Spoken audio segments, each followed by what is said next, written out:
Olá, galera do YouTube, nós e vós contando histórias. Então, olha só, eu sou a professora Cíntia, sou professora de arte, e esse canal, então, é uma ideia, um projeto meu, do professor Marcelo, da professora Ana, para que a gente possa trazer histórias para vocês, né? Contar histórias que nós vivenciamos, histórias de livros, histórias de vocês, né? E pedir para que vocês se inscrevam no nosso canal, ative o sininho de notificações para vocês receberem toda vez que a gente postar um vídeo novo aqui no nosso, agora com esse livro, em todos os capítulos que a gente for postando, YouTube avisa vocês, né? Então não se esqueça de compartilhar também nossos vídeos, isso ajuda a gente. O like é muito importante para o YouTube entender que é um conteúdo que interessa, né? Que é um conteúdo interessante, bom, relevante, né? O Evangelho Secreto da Virgem Maria. Esse livro foi escrito por Santiago Martim e ele é um manuscrito, né? A tradução de um manuscrito que foi dado a uma monja de nome Egéria, que no século IV ela conseguiu angariar fundos donativos para que ela pudesse fazer uma viagem até Jerusalém, até a Terra Santa. Então, desta viagem nasceu um livro onde ela ia escrevendo as suas memórias, o que ela vivenciou lá, suas experiências, e entre essas memórias ela resolveu incluir este manuscrito que ela ganhou das mãos de um outro monge, né, lá de Jerusalém, que era um companheiro de São Jerônimo, né? Então esse monge, quando entregou a ela esse manuscrito, ele garantiu que era algo realmente autêntico, né, a autenticidade desse manuscrito. Então aí ela incluiu isso nesse livro dela que se chamava Itinerário. E esse nosso escritor Santiago Martins, ele conta que um amigo dele recebeu de herança, né? Imagina, lá dos antepassados dele, uma biblioteca, né? Então dentro dessa biblioteca existiam muitos livros muito antigos, tantos ele encontrou este, né? E aí eles acabaram publicando. Então é deste livro que nós estamos falando, ok? Então, novamente, por favor, se inscreva no nosso canal e nos ajude a crescer. Então, com vocês, mais um capítulo do nosso livro O Evangelho Secreto da Virgem Maria.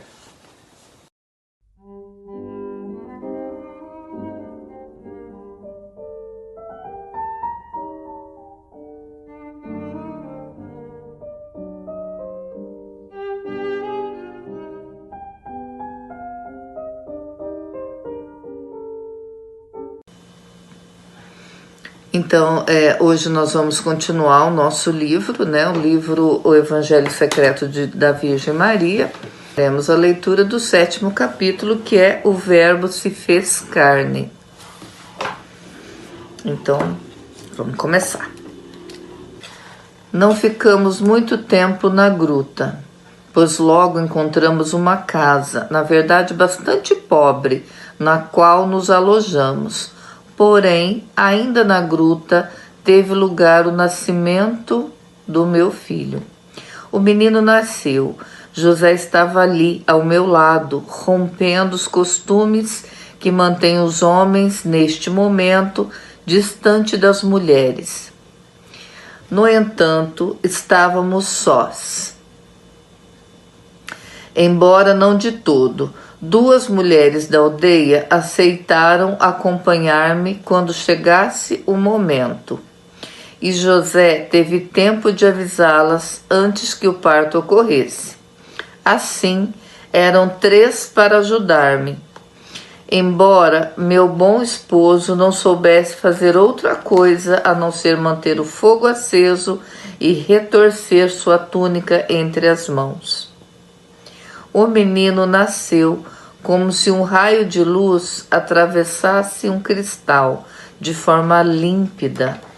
Acredito que o Altíssimo desejou manifestar mais uma vez sua presença, seu poder, sua paternidade especialíssima, para me proteger sem destruir minha virgindade. O mais importante, meu filho estava ali, nascera e eu o tinha em meus braços. Como te explicar, João? Era mais uma criança e ao mesmo tempo única, diferente. Parecia uma luz. Porém, te digo, mais do que uma luz, era o próprio sol. Ao tomá-lo nos braços, tão pequeno, tão frágil, uma coisa diminuta e enrugada, com seus olhinhos fechados e sua boca que procurava meus seios e chorava ao não os achar. José olhava-o com curiosidade e com um pouco de temor, esse mesmo temor que somente assalta um pai quando pega o filho pela primeira vez nos braços. Quem sabe pensava que seria de outra maneira, que o menino nasceria com alguma marca de poder, que seria desde o início mais forte, mais esperto, mais sobre-humano. Porém, nada disso ocorreu. Era um menino tão normal que nenhuma das mulheres se deu conta de nada. Portanto, me felicitaram pelo nascimento e voltaram para suas casas. Já era noite. José dormia quando fomos despertados por alguns passos na entrada da gruta. José deu um salto e saiu assustado, esperando o pior, disposto a arriscar sua vida para nos defender. Uma voz rouca e curtida pelo vinho o tranquilizou em seguida. Eu, dentro da gruta, ouvia tudo, preocupada a princípio, surpresa depois, apertando a criança contra o peito e disposta a fugir pelo outro extremo da gruta e buscar refúgio fora, na escuridão da noite. Eram alguns pastores que contavam uma história muito estranha, que contrastava com o normal que havia sido o nascimento e as primeiras horas de vida do meu filho. Embora fosse inverno e estivéssemos no período mais frio do ano, eles dormiam mais abaixo, no vale, junto a seus rebanhos e ovelhas. Eram 8 ou 9. Aquele que havia iniciado a falar, o mais velho do grupo, contou a José uma estranha história. Um anjo aparecera e, após tranquilizá-los, disse: Eu anuncio uma grande alegria, que será para todo o povo e não só para vós. Hoje, na cidade de Davi, nasceu o Salvador, que é o Cristo Senhor. Este será o sinal. Encontrareis um menino envolto em mantas e deitado em um presépio. O chefe dos pastores, de nome Razão, disse também que lhes parecera ouvir coros de anjo no céu e que alguns acreditaram ouvir uma espécie de hino como aquele que se canta no Santo Templo de Jerusalém, que dizia algo como glória a Deus nas alturas e paz na terra aos homens que amam o Senhor.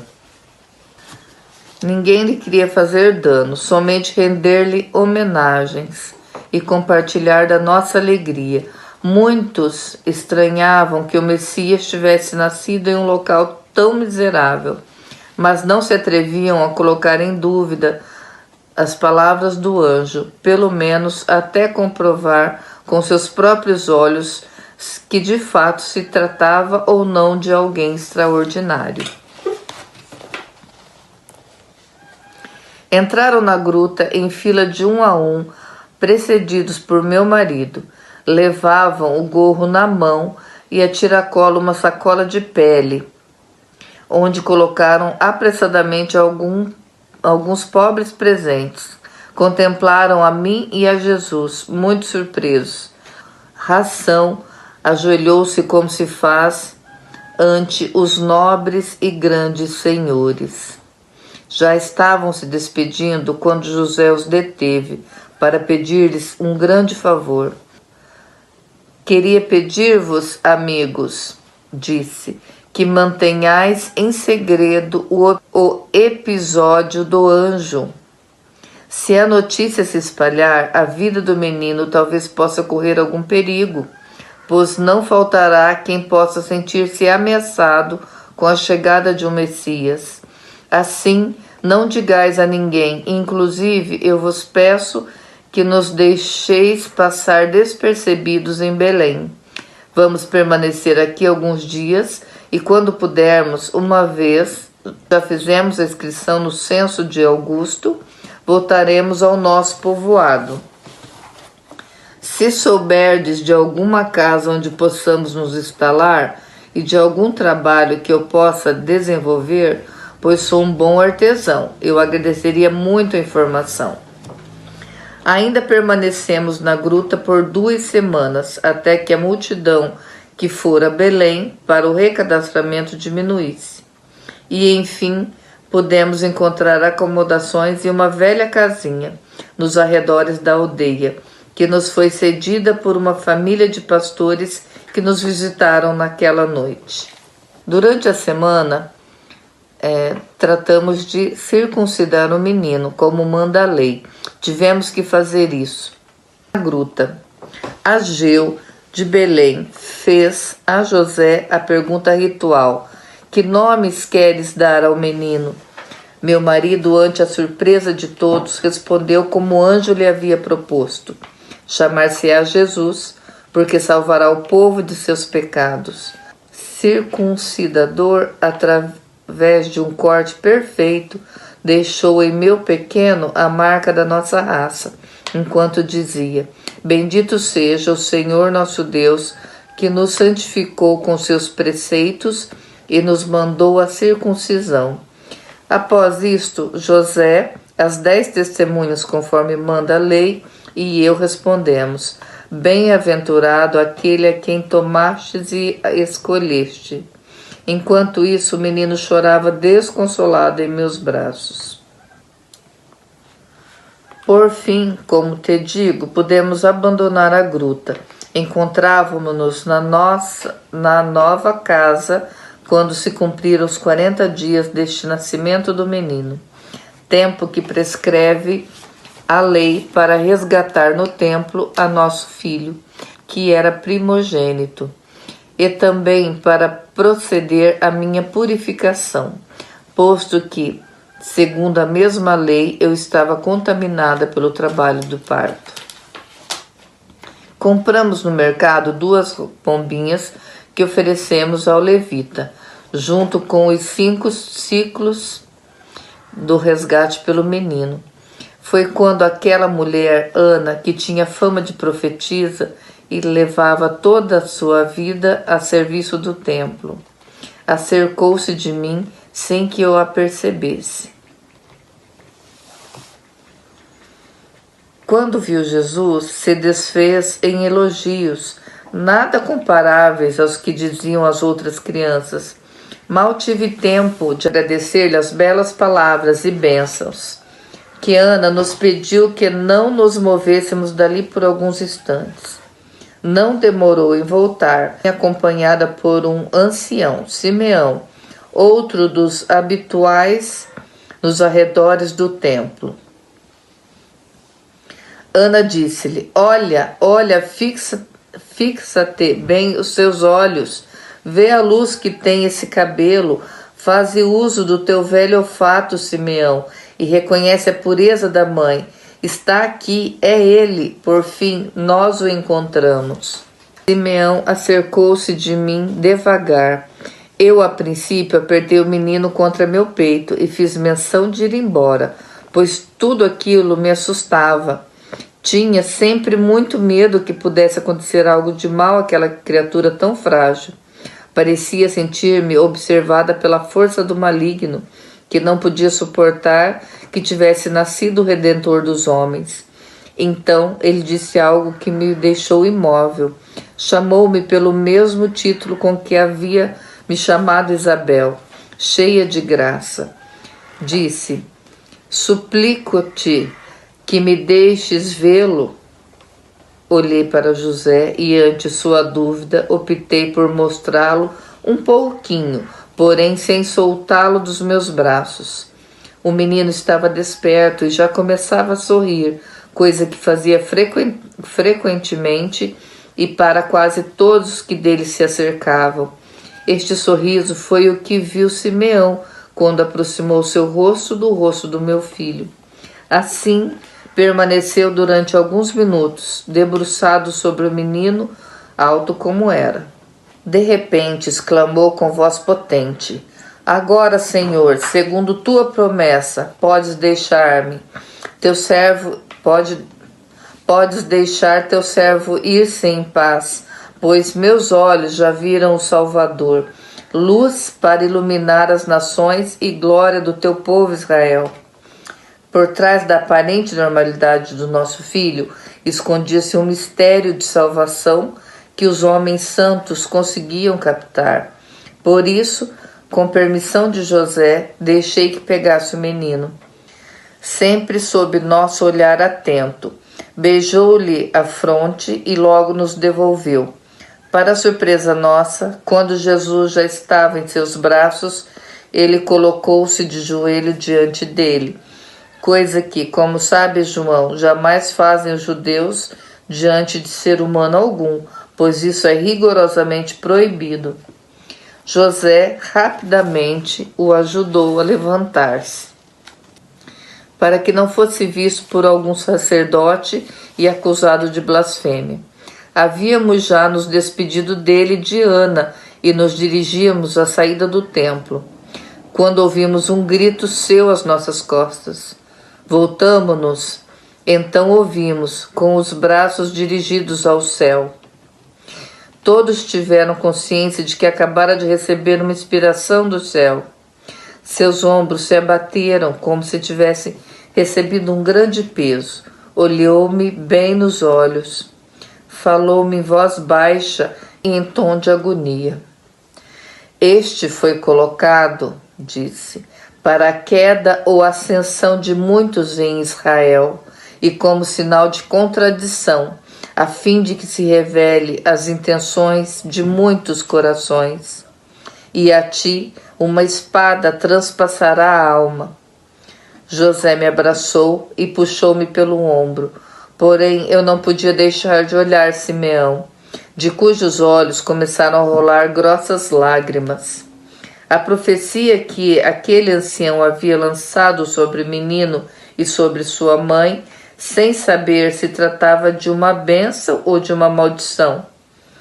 Simeão, de repente, deu meia volta e se afastou de nós rapidamente, soluçando.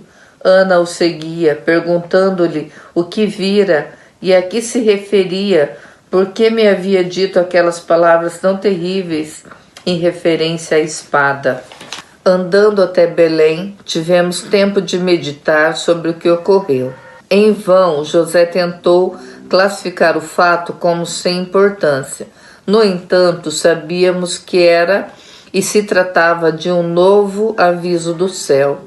E o pior é que não sabíamos a que se referia o ancião quando pronunciara a sua estranha profecia.